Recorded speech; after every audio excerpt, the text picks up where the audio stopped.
नमस्कार दोस्तों, खामू classes of maths and reasoning में आप सबका स्वागत है।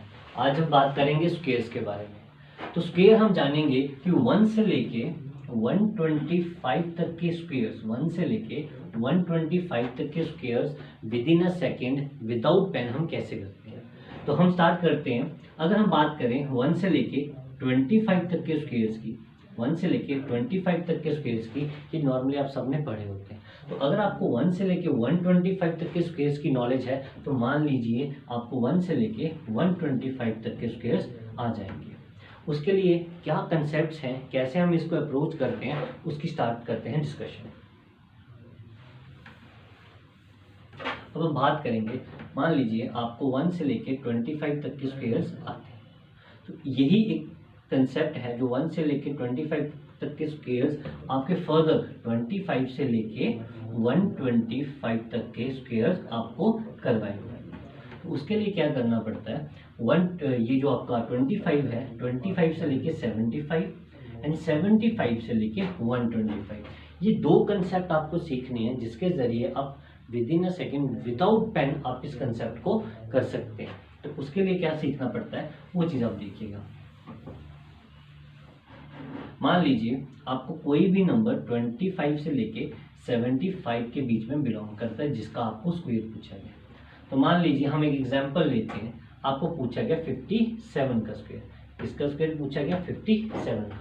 ये जो 57 है आप देख रहे हैं, ये नंबर 25 और 75 के बीच में बिलोंग करता है। 57 जो जिसका स्क्वायर पूछा गया वो नंबर 25 एंड 75 के बीच में बिलोंग करता है। तो कोई भी नंबर जिसका स्क्वायर 25 और 75 के बीच में बिलोंग करेगा उसका हम आंसर कैसे निकालते हैं। उसके लिए आपको दो चीज़ें याद रखनी पड़ती है।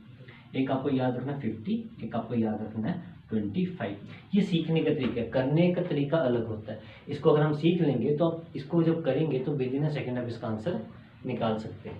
तो आपके सामने 50 एक बेस की तरह इसको यूज़ करते हैं। 50 को हम एक बेस की तरह यूज़ करते हैं।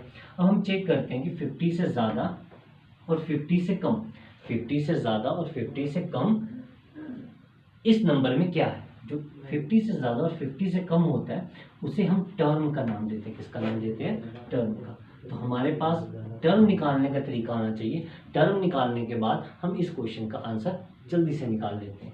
तो 50 से ज़्यादा और 50 से कम उसे क्या कहा जाता है? टर्म कहा जाता है। क्या कहा जाता है? टर्म। तो हम देखते हैं इस 57 नंबर में हमारी टर्म के, हमारी टर्म है 7, हमारी टर्म है 7। तो जब हमें टर्म मिल जाती है तो टर्म निकालने के बाद हमारे पास दो स्टेप पे आंसर निकल जाता है। दो स्टेप पे आंसर निकल जाता है। फर्स्ट क्या होता है? स्क्वेयरिंग। फर्स्ट क्या होता है? स्क्वेयरिंग। हम इस नंबर का जो टर्म होती है उसका स्क्वेयर निकालते हैं। फिर सेकंड जो स्टेप होता है वो होता है ऐड और सब्ट्रैक्ट द टर्म इन 25। पहला स्टेप क्या होता है? जिस नंबर का हमें स्क्वायर पूछा गया है उसकी हम टर्म निकालेंगे। 50 से कितना ज़्यादा और कितना कम उसे हम टर्म कहते हैं। तो इसमें टर्म कितनी आ गई? 7। सबसे पहला स्टेप क्या होगा? Square the term. हम टर्म को स्क्वायर कर देंगे, हमारे पास क्या आ जाएगा? 49। फिर उसी टर्म को सेकंड स्टेप के ऊपर चलते हैं। उसी टर्म को ऐड और सब्ट्रैक्ट द टर्म इन 25। अगर तो ये नंबर 50 से ज़्यादा तो ऐड करेंगे, अगर यही नंबर 50 से कम है तो क्या कर देंगे? माइनस कर देंगे। करेंगे किसमें? 25 में। तो टर्म हमारे पास 7 थी, 7 का हमने कर दिया स्क्वायर, टर्म का हमने क्या कर दिया? स्क्वायर। उसी टर्म को किसमें ऐड कर देंगे? 25।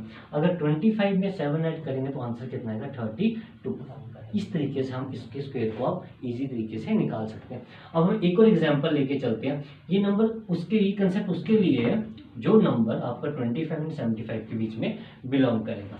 तो हम एक नेक्स्ट क्वेश्चन चलते हैं। अब हम बिना कंसेप्ट के, बिना इसकी डिस्कशन किए अब हम इसको डायरेक्ट हैंड सॉल्व करते हैं। मान लीजिए आपको गिवन है 56 का स्क्वायर। किसका स्क्वायर पूछा गया? 56 का स्क्वायर। अब इसमें टर्म कितनी? ये 50 से कितना ज़्यादा और कितना कम उसे क्या कहते हैं? टर्म कहते हैं। अभी 50 से कितना ज़्यादा? 6। तो हमारे पास टर्म कितनी आ गई? 6। हमारे पास टर्म कितनी आ गई? 6। First step square the term, 6 6 36। Second, अगर ये नंबर 50 से ज़्यादा है तो 6 को किस में ऐड करेंगे? 25 में। तो 6 + 25 आपका आएगा 3136। आपका आंसर आ जाएगा। Square the term and then add the term in 25 and 25 + 6 क्या आ जाएगा? 31।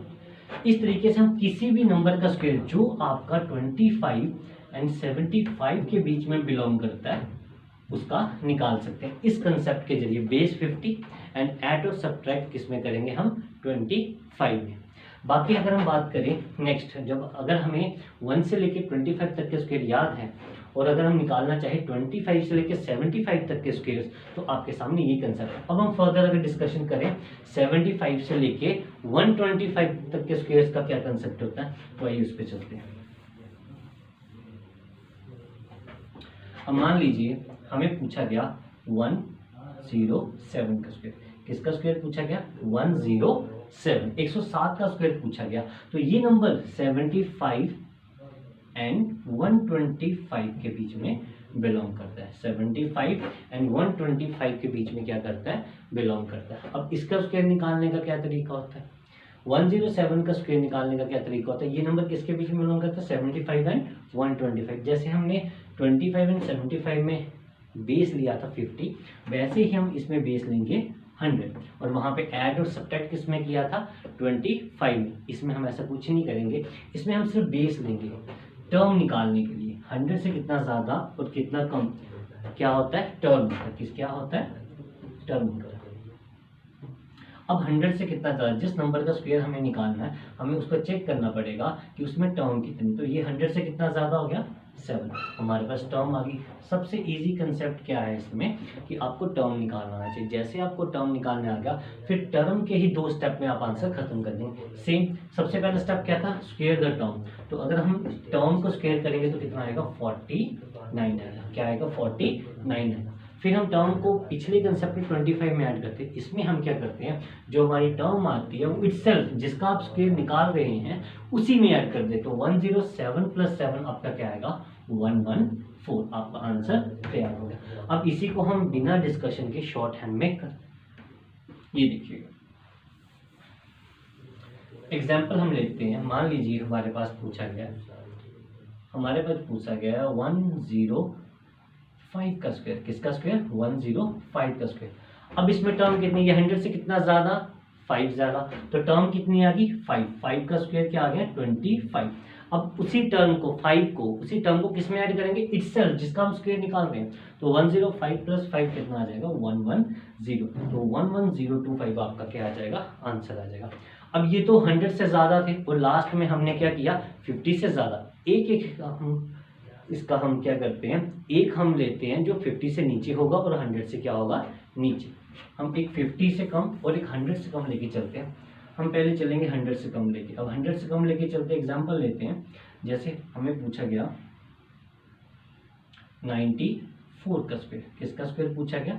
94 का स्क्वायर। अब ये 100 से कितना कम है? हमें क्या निकालने? टर्म। तो ये 100 से कितना कम है? 6 कम। तो 6 6 से क्या हो जाएगा? 36 हो जाएगा। 6 6 से क्या हो जाएगा? 36। हमें पता लग गया टर्म 6 है, तो हम सबसे पहले स्क्वायर किसका करेंगे? 6 का। 6 का स्क्वायर क्या जाएगा? 36। अब ये नंबर 100 से क्या है? कम है, तो हम इस 6 को इसमें क्या कर देंगे? माइनस कर देंगे। ज़्यादा होता तो क्या कर देते? प्लस कर देते। तो 94 - 6 क्या आ जाएगा? 88। ये आपका आंसर बन जाएगा। अब इसी तरीके से आप किसी भी स्क्वायर 1 से लेके 125 तक के स्क्वायर्स को विदिन अ सेकेंड आप निकाल सकते हैं। 1 से लेके 25 तक के स्क्वायर्स आपको याद करने पड़ेंगे और 25 से लेके 125 तक के स्क्वायर्स आपको आ जाएंगे। एक छोटी सी एग्जांपल और करते हैं। अब हम बेस लेते हैं, बेस 50 के अकॉर्डिंग लेके चलते हैं। मतलब कोई भी नंबर जो 25 एंड 75 के बीच में बिलोंग करेगा और 50 से नीचे होगा। मान लेते हैं हमने 42 का स्क्वायर पूछा। किसका स्क्वायर पूछ लिया? 42 का। तो 42 में सबसे पहले क्या निकालना पड़ेगा? 50 से कितना ज्यादा है, कितना कम। अब 50 से कितना ज्यादा और कितना कम? ये 50 से कितना कम है? कितना कम है? 8। तो हमारे पास टर्म कितनी आ गई? 8। तो अगर हम 8 का स्क्वायर करें तो कितना आ जाएगा? 64। अब इस 8 को क्या करते थे? 25 में ज्यादा होता तो ऐड करते हैं, कम होता तो क्या करते हैं? माइनस। तो 25 - 8 हमारे पास कितना आ जाएगा? 17। तो आपका आंसर क्या आ जाएगा? 1764। बस इसी तरीके से हम इसकी आगे नेक्स्ट क्लास में हम क्या करेंगे, और कंसेप्ट्स को लेके आएंगे जिसमें आपका विदाउट पेन और विदिन अ सेकेंड आप इसका आंसर निकाल सकते हैं। Thank you.